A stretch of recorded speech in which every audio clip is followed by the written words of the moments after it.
Magandang morning po sa ating lahat mga kababayan. Nandito tayo muli, i-update natin ang bahay ni Kuya Edmond, no?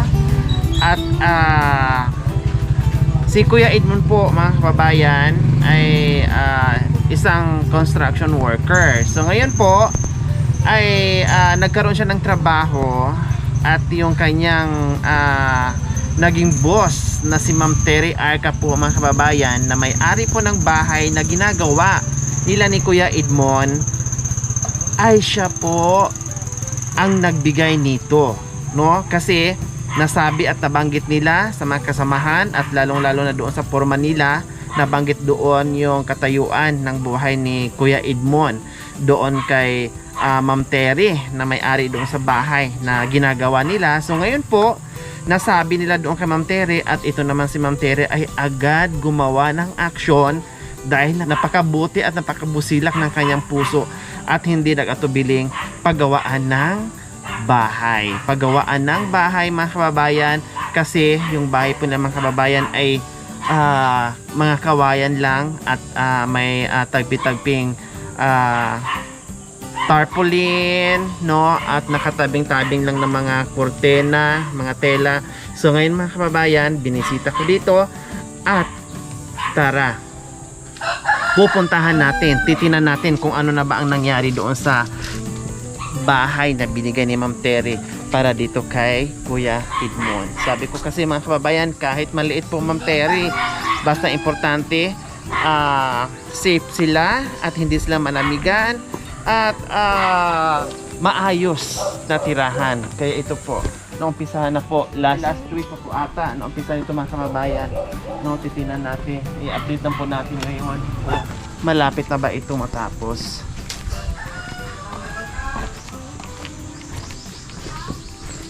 Si Ma'am Terry po mga kababayan, isa sa mga pioneer sponsors natin na talagang nadyadyaan, no, isang salita mo lang, isang sabi mo lang ay talagang agad-agad nagbibigay ng aksyon. Kaya sobrang pasasalamat natin, no, na tayo ay nabigyan ng pagkakataon at naging katuwang natin si Ma'am Terry sa mission natin na ginagawa sa araw-araw. So ayan po mga kababayan, nandito pa rin po yung bahay ni Kuya Edmond, no?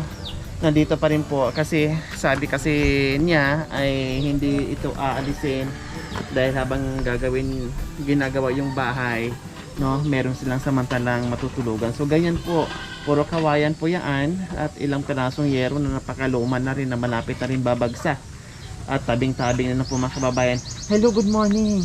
Good morning. Ito yung asawa ni Kuya Edmond. Ito si Ana Ros, asawa ni Kuya Edmond, no? O, kumusta? Malapit na ba ang bahay natin? Malapit na.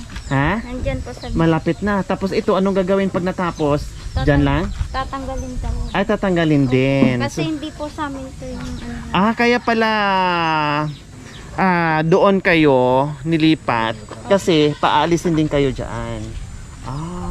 Okay. So tamang-tama din po pala mga kababayan, no, na doon sila, kaya pala doon itinayo dahil ito ay hindi sa kanila, hindi pagmamay-ari at darating din ang panahon na paalisin sila. So doon na, para wala nang magiging hassle, no, at walang magpapaalis. Kuya Edmond, good morning. Kumusta ang bahay natin? Ayos naman, ma'am. Ayos na. Ano, Bilisan ma'am? nyo ha, kasi sige, ma'am. ang daming naghahanap sa amin na magre-renta, parintahan namin pag natapos yan ha. Sa likod kay titira kasi may magre-rent. Okay, sige. Malapit-lapit na rin yan. Pwede ba namin mabisita? Sige, ma'am. Okay, sige.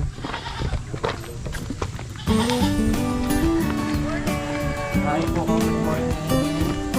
Tandaan lang po.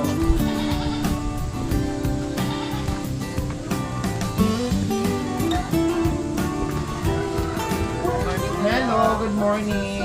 Pwede storbo. Sige lang po. Dito.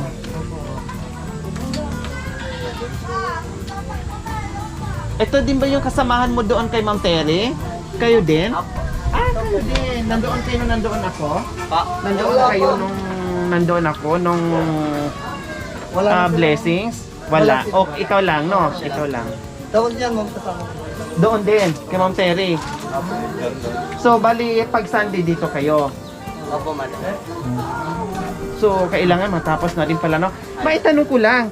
Kasi, pinapicturean ko kanina, bakit dito siya nalagay? Bakit dito siya nakadikit? Sabi, nagpunta po yung puriman po dito nung ano kay... Yung foreman. O, tapos, Sabi niya, pa ganito muna lang, sabi naman. para makatipid tayo, Oo, ma'am, para wala. sabi ko na nga pa eh. Bakit dinikit? Oo, ma'am. Sabi ko dapat siniperate ng lang wala na rin ng ano no, wala na rin space no. So ayan po mga kababayan na baka magtaka kayo. Itong side na to, bahay ng parent mo, tama? Kapatid. Ah, bahay ng kapatid ni Kuya Edmond. So wala kasing space mga kababayan, sobrang liit na. So walang choice. So ang ginawa, bukod doon sa makatipid sa materyales, walang space. So wala tayong choice, ito dinikit natin diyan sa pader. Paano pag yung bintana nila? Kabilaan na rin. Hi! Ganon. Lagyan na lang ko ng konti na, ma'am. Ah, okay. Para pag walang asin, pahinga akong asin. No, abutin mo na lang. So, ganun po mga kababayan. Kasi wala talagang choice, walang ibang space. Dito lang. At doon kasi, tamang-tama. Sabi ko nga kanina, tamang-tama po mga kababayan na nalipat. At na-meet natin to si Ma'am Terry Arca na nabigyan ng bagong pag-asa. Kasi, talagang paalisin kayo doon. No, kasi hindi sa inyo yan. Sa amin, ma'am. Oh. So, paano nga ba nangyari kay Edmond? Bakit nabigyan ka ng bahay ni Ma'am Terry Arca? Anong storya? Dahil po yung ano, ma'am, pumunta po dito yung puriman na papabalikin po ako sa trabaho. Kita po yung bahay ko. Nung una, di ba nagpapagawa si Ma'am Terry ng bahay? Opo. Nung una, isa ka doon sa trabahante niya. Opo. So ngayon, kaibigan mo yung foreman o poriman. Oo, ma'am. Akala ko kurimaw. Puriman. Poriman pala. Tapos, Tapos naikwento ni Ma'am Terry, ay naikwento ng poriman mo doon kay Ma'am Terry yung buhay mo. Oo, ma'am. O ngayon, anong sabi? Kinumpronta ka ba ni Ma'am Terry? Ganon. May sinabi ba sa iyo na bibigyan ka ng ganito? Wala na. O anong nangyari? Nag-uusap na lang yung poriman sa si Ma'am Terry? Oo, ma'am. Ah, okay. So, hindi mo alam, ilang buwan ka ba doon nagtatrabaho kay Ma'am Terry? 3, ma'am. 3. 3 months? Inabot ka na ng 3 months doon? So, ibig sabihin, nakita ito ni foreman, pinuntahan niya, talagang inalam niya yung tirahan mo, at nabigyan ka ngayon. Wow! O ano mensahe mo doon kay Ma'am Terry? Siyempre, hindi ka nga niya kinumpronta, hindi ka niya kinausap na mabibigyan ka na ito. Ano ngayon ang pakiramdam at ano ngayon ang mensahe mo doon kay Ma'am Terry? Tere, maraming salamat sa binigay mong bahay namin. Laking tulong po na to, ma'am. Tirahan po namin para hindi na po kami mababasa doon sa dating tirahan namin, ma'am. Maraming salamat, ma'am. Yun, ma'am. Ayan. So, kailan ka babalik ka, Ma'am Terry? Pagka ano lang, pag naayos na. Natapos na to. So, tapusin mo muna to. Tapos, babalik ka, magtatrabaho ka ulit sa kanya. Yung ko lang kasi yung pamilya ko, ma'am. Hindi ko maano, ma'am, kasi buntis yung asawa ko. Eh, paano yung pang-araw-araw nyo? Pag may Hindi ka magtatrabaho. sideline dito, ma'am. Pagka, Dito ka lang. Hindi ka na, magtatrabaho ka pa rin. Ibang sabihin, magtatrabaho ka pa rin dito, pero hindi ka na babalik doon kay Ma'am Terry kasi malayo, ganon. Oo, ma'am. So, dito ka lang sa malapit. Ayaw mo siguro bumalik, no? Baka mamaya magtrabaho, wala ka ng sahod. Hindi na, ma'am. Joke lang. Kasi binigyan na ng by joke na po Ma'am Terry. Pinapatawa ko lang si Kuya Edmond. So magtatrabaho ka pa rin dito sa malapit. Para at least malapit ka dito sa pamilya mo dahil buntis yung asawa mo. Para hindi mahirapan, ma'am. Ah, okay. So ayan po mga kababayan. Ito po yung unang update natin sa bahay ni Kuya Edmond. At abangan nyo po hanggang matapos. Dahil tuloy-tuloy po ito mga kababayan, no? At pupunta din si Ma'am Terry dito dahil may kunting salo-salo after pag natapos itong bahay, no? Susunduin ko si Ma'am Terry, La Union, Baknutan, no? At pupunta kaming dalawa mismo at dito tayo magsalo-salo, no? Opo. Mayroon ka bang makakakay dyan? Pipilitin natin ma'am. Baka may pato dito nakikita ko, no? Pato po ng mother ko ma'am. Oo. O, hayaan mo na. Oo. Hulihin natin yan sa gabi. Ano, pulutan natin, ha? Okay, sige. So, ayan, maraming salamat po muli, Ma'am Terry Arca, no?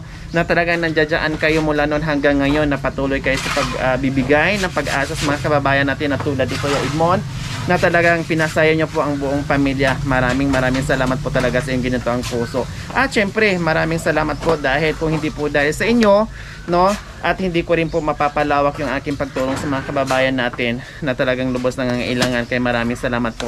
At abangan nyo po yung aming next update dito sa bahay ni Kuya Edmond. So ayan lang po mga kababayan. Nagmerienda na kayo? Hindi Hintay pa? pa namin, madam eh. Ha? Hinihintay po namin, madam. Sino? Yung merinda po, wala na po eh. Wala, kundi itigil niyo yung gawa nyo. Wala palang merienda, mahina pala. Ma'am Terry, nagreklamo ko, walang merienda.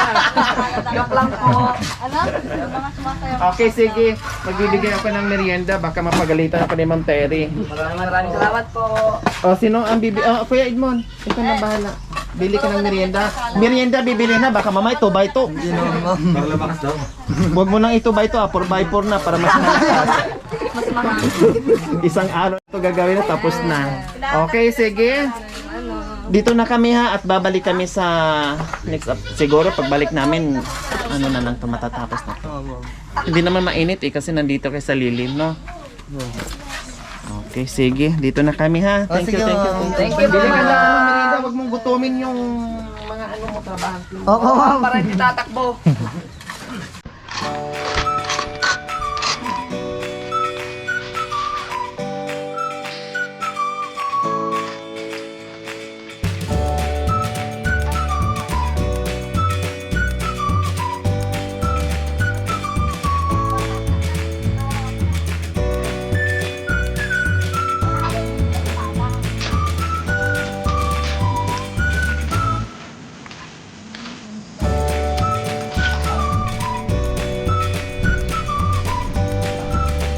Dito na po kami ha.